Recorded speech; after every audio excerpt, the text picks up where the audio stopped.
प्राचीन समय में मथुरा नगरी में उग्रसेन नाम के राजा राज करते थे। उनके पुत्र का नाम कंस था। कंस बहुत शक्तिशाली योद्धा था, लेकिन वो अत्यंत क्रूर और अहंकारी भी था। कुछ ही समय में उसने अपने पिता उग्रसेन को कैद करके मथुरा का राज्य अपने कब्जे में ले लिया। कंस की बहन देवकी का विवाह यदुवंशी राजकुमार वसुदेव के साथ हुआ।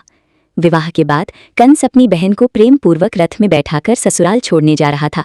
तभी आकाशवाणी हुई, हे कंस, देवकी का 8वां पुत्र तुम्हारा विनाश करेगा। ये सुनते ही कंस भय से कांप उठा।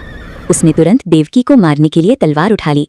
तब वसुदेव ने शांत स्वर में कहा, यदि तुम्हें देवकी के पुत्रों से भय है तो हम अपनी हर संतान तुम्हें सौंप देंगे। कंस ने देवकी और वसुदेव को जीवित तो छोड़ दिया, लेकिन दोनों को कारागार में बंद कर दिया। समय बीतता गया। देवकी को एक एक करके 6 पुत्र हुए और कंस ने अपने मृत्यु भय के कारण उन सभी नवजात बच्चों को जन्म लेते ही मार डाला। 7वां गर्भ भगवान की योगमाया से देवकी के गर्भ से रोहिणी के गर्भ में स्थानांतरित कर दिया गया।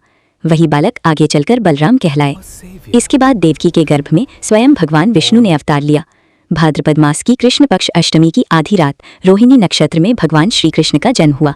जन्म लेते ही पूरा कारागार दिव्य प्रकाश से जगमगा उठा। भगवान ने अपना चतुर्भुज दिव्य स्वरूप दिखाया और देवकी वसुदेव से कहा, अब मुझे गोकुल में नंद और यशोदा के घर ले जाओ। उसी क्षण जेल के सभी दरवाजे अपने आप खुल गए। सैनिक गहरी नींद में सो गए और बेड़ियां टूटकर गिर पड़ी। वसुदेव जी ने बालक कृष्ण को टोकरी में रखा और गोकुल की ओर चल पड़े। बाहर भयंकर वर्षा हो रही थी। यमुना नदी उफान पर थी। तभी शेषनाग ने अपने फण फैलाकर बालक कृष्ण को वर्षा से बचाया। भगवान की कृपा से यमुना नदी ने भी रास्ता दे दिया। गोकुल में यशोदा ने एक कन्या को जन्म दिया था। वसुदेव जी ने कृष्ण को वहां छोड़ दिया और उस कन्या को लेकर वापस मथुरा लौट आए। सुबह होते ही कंस को पता चला कि देवकी की 8वीं संतान जन्म ले चुकी है। वो तुरंत कारागार पहुंचा और उस कन्या को पत्थर पर पटकने लगा, लेकिन वो कन्या उसके हाथ से छूटकर आकाश में देवी के रूप में प्रकट हुई और बोली, हे कंस, तेरा वध करने वाला जन्म ले चुका है, वो गोकुल में है। उस दिन के बाद से कंस भय में जीने लगा। उसने अनेक राक्षसों को गोकुल भेजा। पूतना नाम की राक्षसी विष लगाकर कृष्ण को दूध पिलाने आई, लेकिन कृष्ण ने उसका प्राण ही खींच लिया। शक्तासुर को लात मारकर नष्ट कर दिया। तृणावर्त नामक राक्षस का वध किया। कालिया नाग के फणों पर नृत्य करके यमुना को विषमुक्त किया। इंद्र के अहंकार को तोड़ने के लिए गोवर्धन पर्वत को अपनी छोटी उंगली पर 7 दिनों तक उठाए रखा। धीरे धीरे श्री कृष्ण युवा हुए। एक दिन कंस ने कृष्ण और बलराम को मथुरा बुलाने के लिए अक्रूर को भेजा। मथुरा पहुंचकर कृष्ण ने कंस के धनुष यज्ञ का विशाल धनुष तोड़ दिया। फिर कुवलयापीठ नामक हाथी का संहार किया।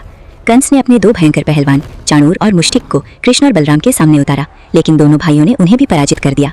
ये देखकर कंस क्रोध से पागल हो गया। उसने सैनिकों को आदेश दिया, इन दोनों को तुरंत पकड़ लो। लेकिन उससे पहले ही कृष्ण बिजली की गति से कंस के सिंहासन तक पहुंच गए। उन्होंने कंस के बाल पकड़कर उसे रंगभूमि में खींच लिया और धरती पर पटक दिया। इसी प्रकार अत्याचारी कंस का अंत हुआ। इसके बाद श्री कृष्ण ने अपने माता पिता देवकी और वसुदेव को कारागार से मुक्त कराया और उग्रसेन को पुनः मथुरा का राजा बनाया। ये कथा हमें सिखाती है कि अधर्म और अहंकार चाहे कितने भी शक्तिशाली क्यों ना हो, अंत में सत्य और धर्म की ही विजय होती है। जय श्री कृष्ण। हरे कृष्णा हरे कृष्णा।